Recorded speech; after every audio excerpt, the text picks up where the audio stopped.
This is VOA News. I'm Marissa Melton. It's a holiday weekend in the United States where Americans are kicking off the start to the summer season. Memorial Day weekend means millions of Americans are on the move. AP correspondent Mike Hempen reports. The AAA Auto Club says this holiday weekend could be one for the record books. More than 42 million Americans are expected to travel at least 50 miles. Cape Cod tourist Patty Steelman has some advice for those traveling this weekend. It's Memorial Day weekend, so there's going to be a lot of people on the road. So make sure you have your coffee like Carly has and enjoy your ride. Carly Powell, who also made the drive to Cape Cod, says the trip was long, but she doesn't regret it. The drive was a little long, but it definitely was 100% worth it once we got here. It's not just motorists who are going places. Federal officials say the number of air travelers already has hit a pandemic-era high.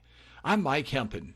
Passengers flying into Britain faced major delays after landing in airports on Saturday due to a nationwide issue affecting the automated border control gates that scan passports upon arrival. Images posted on social media showed long queues with hundreds of people at London's Gatwick and Heathrow airports, with frustrated passengers complaining of having to wait several hours in line. Heathrow is Britain's busiest airport. It said it had deployed extra staff to manage the queues and was working with Border Force to help resolve the problem. Clashes between police and supporters of the opposition leader in Senegal have left one person dead and several injured, according to the friends of the victim who spoke to the Associated Press on Saturday. Clashes erupted Friday as opposition leader Ousmane Sonko called on his followers to follow him to the capital, Dakar. From Washington, this is VOA News.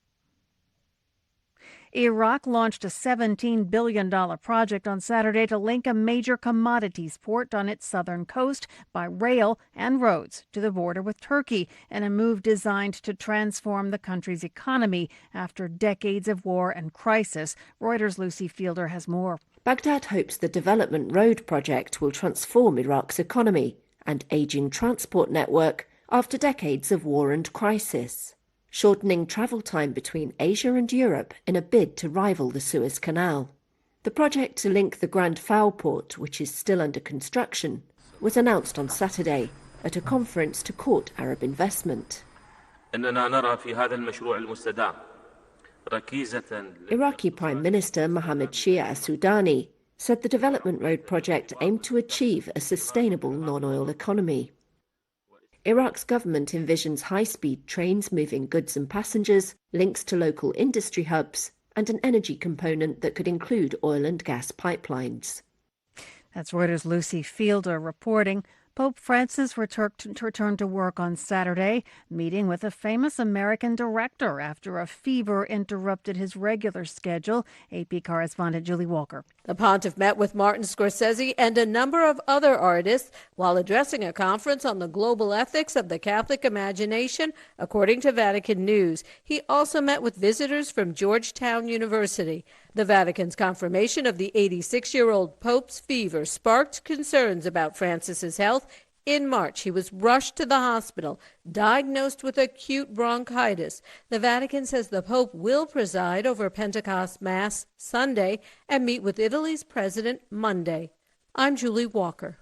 The U.S. Commerce Department said Saturday that trade ministers of 14 countries in the United States-led Indo-Pacific Economic Framework talks have substantially completed a deal to make supply chains more resilient and secure. The development marks the first tangible results of a year of negotiations. U.S. Commerce Secretary Gina Raimondo told a press conference in Detroit that the first-of-its-kind agreement calls for countries to form a council to coordinate supply chain activities and a crisis response network to give early warnings to IPEF countries of potential supply disruptions. The deal provides an emergency communications channel for countries to seek support during supply chain disruptions, coordinate more closely during a crisis, and recover more quickly afterward. More on this story at our website, voanews.com. From Washington, I'm Marissa Melton, VOA News.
Thank you for watching.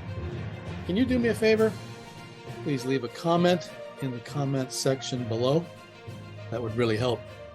Thank you, and see you again soon.